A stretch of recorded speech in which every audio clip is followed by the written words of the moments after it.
आइ हम अपन पहिल मिठगर रेसिपी लाके अहाँ सबके बीच में उपस्थित छी। हम अखन रसमलाई बनावे ले जा रहल छियै जे ब्रेड से बनेबै। आइ हम बनबे जाय छियै रसमलाई ब्रेड से बनेबै जे खाय में बड़ स्वादिष्ट हेतै, जेकरा खाय के बाद केओ नहीं कह सकथिन कि ई छेना के नहीं छियै। एकरा बनबै के लेल अपना सबके जैटा रसमलाई बनबै के छै तैटा ब्रेड लिया पड़तै और कुछ दूधक छाली ताजा वाला और चीनी, कुछ ड्राई फ्रूट और इलायची, बस एतबे सामान मेन से बनते हमर रसमलाई। चलू तो भंसाघर में शुरू करे ले।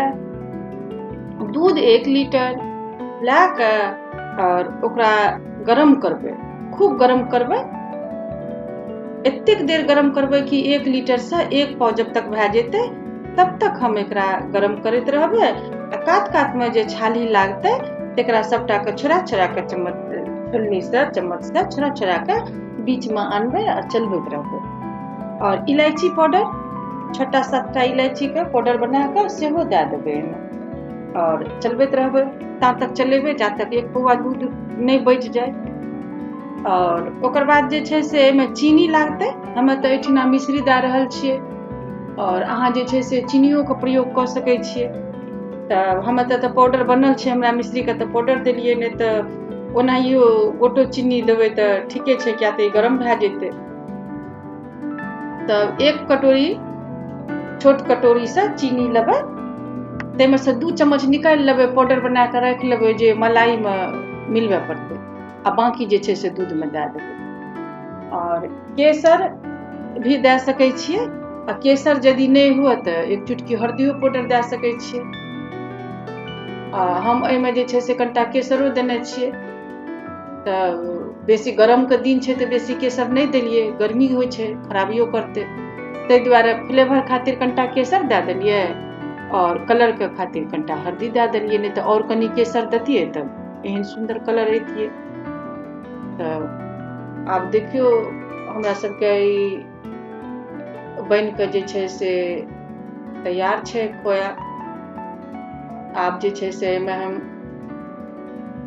इसेंस देबै, हम तऽ एहिमे केवड़ा इसेंस देना चाही, केवड़ा इसेंस दऽ रहल छियै तऽ बहुत सुंदर एकदम मार्केट जेहन स्वाद लागत।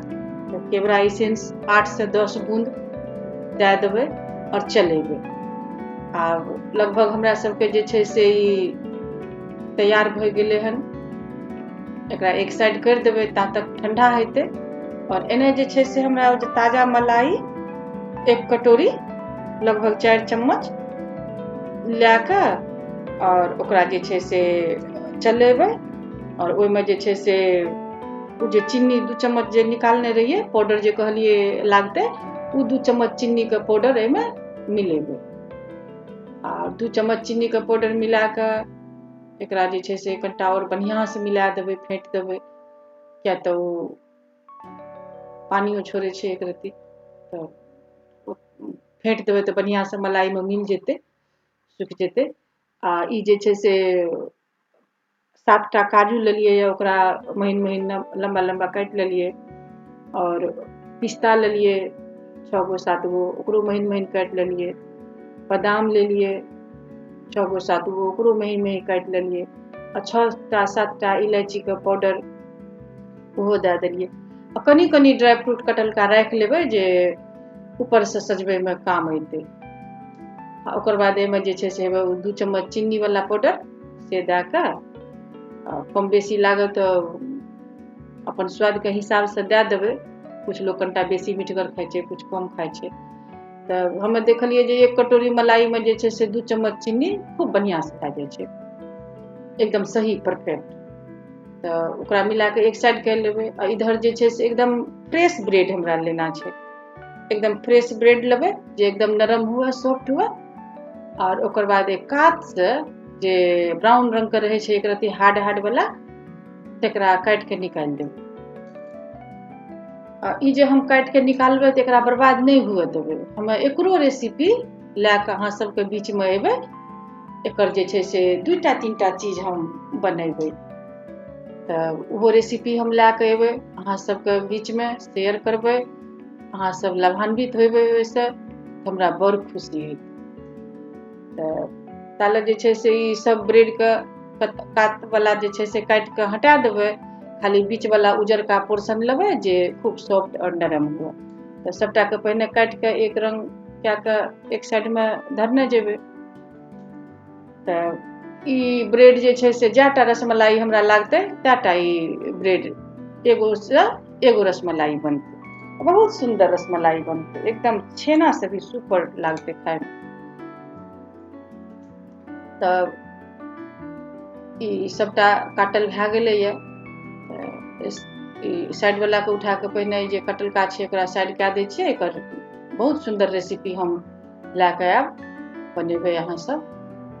और तामे जे छै से इधर ई ब्रेड जे काटि कऽ राखलियै या साइड काटि कऽ, तऽ ओकरा पानिमे एक रत्ती भिजेबै, एक रत्ती एहि बगलसँ एक रत्ती ओहि बगलसँ, आ खूब बढ़िआँसँ दाबि कऽ पानि सबटा निकालि देबै, ताकि सुखल सुखल रहै, बेसी भिजल नहि रहै, खाली नरम भए जाए। आ इन्ने जे मलाईमे सब कुछ मिला कऽ राखने छियै ओ एहिमे 1.5 चम्मच देबै एकटा रसमलाईमे। आ एना कऽ कोना पकड़ि कऽ सबटाके बीचमे लए अयबै, चारो कोन पकड़ि कऽ बीचमे लए अयबै आ बढ़िआँसँ धीरे धीरे सबटाके समेटि कऽ एक जगह गोल कऽ के आ खूब बढ़िआँ शेप देबै रसमलाई जेहन।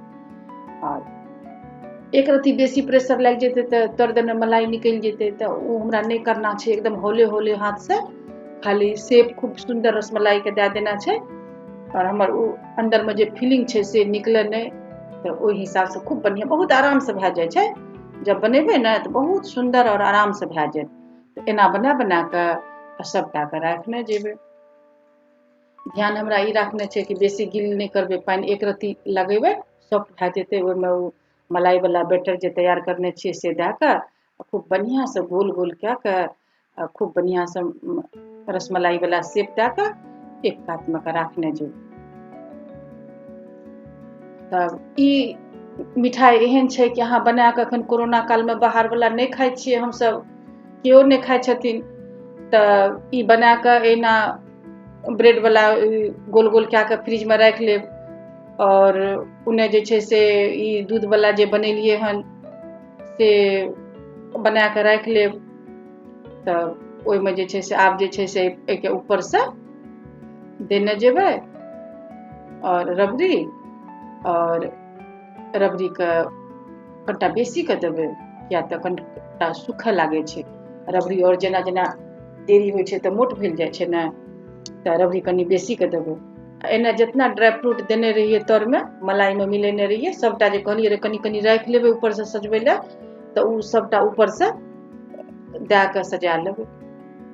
टूटी फ्रूटी घरमे हुए तऽ ओहोसँ सजा सकै छियै, और चेरी हुए तऽ ओहो काटि कऽ ओहोसँ सजा सकै छियै। बड़ स्वादिष्ट बनै छै। रबड़ी बना कऽ अलग फ्रिजमे राखि लियौ, और ई ब्रेडवला बैटर बना कऽ जे छै से गोल गोल कए कऽ फ्रिजमे धरि दियौ। और जब जरूरी पड़े, जब बच्चा सब मांगे, जब मेजमान आवे, जब खायके मन हुए, एकटा रसमलाई निकालियो, ओहिपर 2 चम्मच रबड़ी दियौ और खाइ जइयौ। बड़ी स्वादिष्ट लागै छै। एक बेर जरूर बनायब, सब बना कऽ ट्राई करब और हमरासँ शेयर करब कि केहन बनल, केहन लागल अहाँ सबके। यदि नीक लागे तऽ लाइक करू, शेयर करू, कमेंट्स करू, सब्सक्राइब करू हमर चैनलके। बेसीसँ बेसी हमर चैनलके सब्सक्राइब करू और अपन मिथिला भाषाके सब गोटे मिलकऽ आगू बढ़ाबू।